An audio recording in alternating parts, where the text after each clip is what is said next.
Und ja, um ein bisschen dort auch das Ganze auszubalancieren, oder wieso ich jetzt am Anfang gesagt habe, das ist historisch auch immer schon beim Künstler oder bei der Künstlerin selber gewesen, die direkte Beziehung mit dem Musikhörer. Und dass das auch nicht etwas Selbstverständliches ist, sage ich jetzt mal in der allgemeinen Gesellschaft, muss man auch den zweiten Punkt dort durch verstehen, dass der Künstler oder die Künstlerin da aussen, auch in der Schweiz, für die Schweiz gilt das auch, sozusagen wie der Gatekeeper zu den Endkonsumenten darstellt. Was meine ich jetzt damit?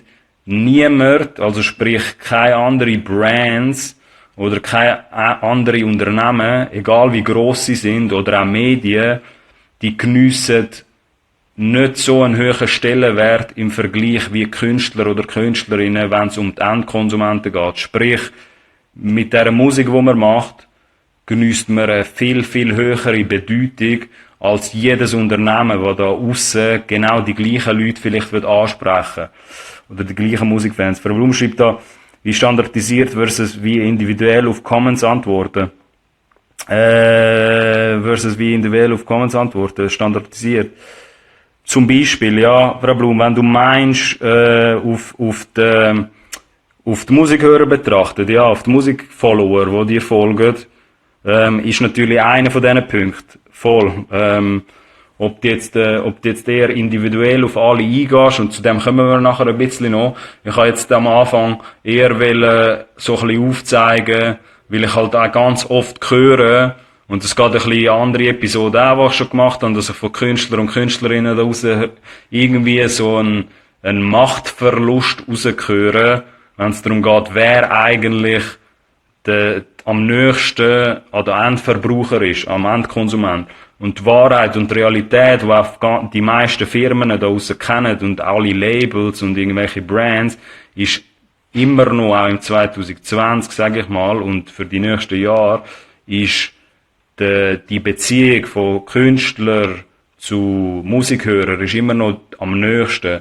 Was habe ich jetzt vorher gemeint mit dem Brands und Unternehmen? Man muss einfach ein bisschen verstehen, dass irgend so eine Milliarden Franken Company da aussen, Firma, wo selbst ein Unternehmen, wo Millionen oder Milliarden machen, auch die müssen sehr viel Geld in die Hand nehmen, um an die Follower anzukommen, wo du vielleicht auf deinem Social Media Profil hast und dir folgen. Vielleicht ist das ein bisschen schwierig zum Nachvollziehen. Ich komme da nachher noch ein bisschen drauf. Aber Frau Blum schreibt da noch immer auf alles antworten oder nur ab und zu, je nachdem. Ja, das sind zwei Strategien auch. Frau Blum hat das da schon sehr gut gesagt, weil man wieso ja beide Wege könnte gehen. Es könnte halt eine Strategie sein, dass man eher eine distanzierte Beziehung aufbaut mit Musikhörern. Es gibt beides, habe ich jetzt spontan, wie es mir einfällt, oder ergänzen zu dem, was Frau Blum gesagt hat, dass du halt eher distanziert vielleicht mit den Leuten umgehst und halt eher seltener irgendwie postest oder irgendwie kommunizierst oder halt auf alles individuell antworten, wie Frau Blum das vorher gesagt hat. Egal für was man sich beschließt in dem Kontext, muss man einfach wirklich verstehen, dass die organische Beziehung, sage ich mal, die ist immer noch wirklich am stärksten von dir als Künstler oder Künstlerin zum Musikhörer.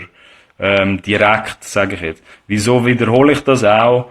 Weil das wichtig zu verstehen ist, wenn man jetzt würde irgendwann beschließen, mit Unternehmen zusammen zu arbeiten, Brands, Labels, was auch immer, und einfach muss verstehen, es kann sein, dass die vielleicht das Geld haben oder jetzt mehr Kohle haben, aber bei denen, dass die gleichen 500 oder 1000 Follower ansprechen können, wo dir halt zuhören und zuschauen, ohne dass du sie zahlen musst, sage ich jetzt mal, für genau die gleichen Leute müssten halt so grössere Unternehmen sehr viel Geld in die Hand nehmen. Und dort versteht man nachher vielleicht auch die Macht, von der ich da rede, dass die Follower oder die Leute, die einem folgen, man nicht als selbstverständlich anschauen darf, wegen dem, weil da eine sehr grosse Wertigkeit dahinter ist, hinter diesen Verteilern und hinter diesen Followern.